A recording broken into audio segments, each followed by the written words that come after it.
A diverse group of sports media professionals kicked off the University of Maryland's John B. Slaughter Symposium, A View from the Mountaintop, 50 years later, after the Kerner Commission report during the Sports Activism in the World of Sports panel discussion. During the hour-long discussion, the experts related their thoughts on the tumultuous year that 1968 was and the parallels that athletes and society are still dealing with today. There's this famous quote by Mark Twain that history doesn't repeat itself, but it does rhyme.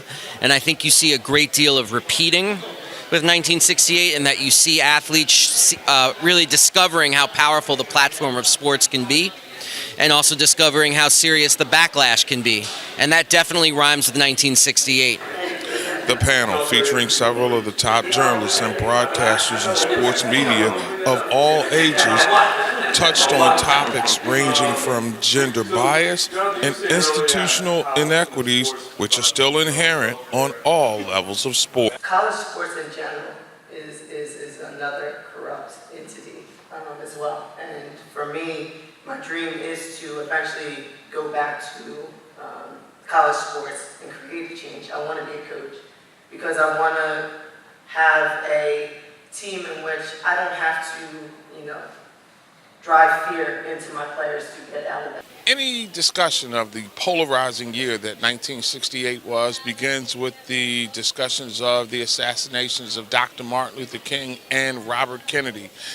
The iconic sports image of that year, however, was that of John Carlos and Tommy Smith at the Mexico City Olympic Games with the black leather gloves and their fists held in the air after they had won medals in the 400-meter run.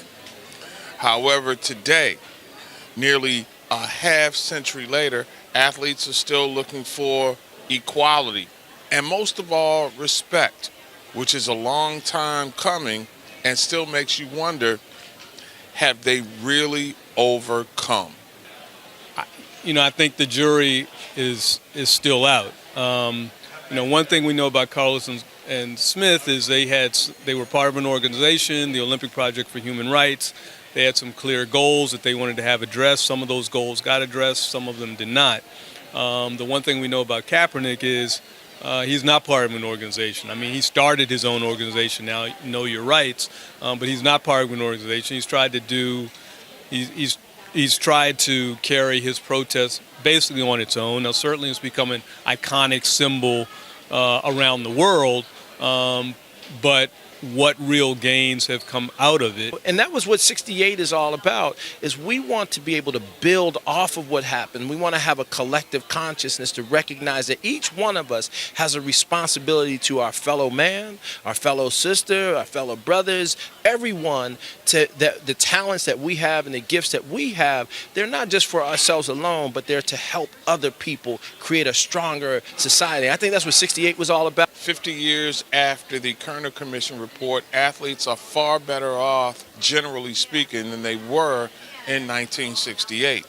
However, as Colin Kaepernick continues to look for a job, and athletes such as LeBron James are being scorned with the line of shut up and dribble as they build charter schools which give kids in Ohio an opportunity to continue their education, there's still a lot of work to be done for there to be true equity in the world of sports. I have no doubt in my mind whatsoever that Dr. Martin Luther King would be supportive of protesting athletes today because he was supportive of protesting athletes in his life, and there would be no reason for him to change that mindset.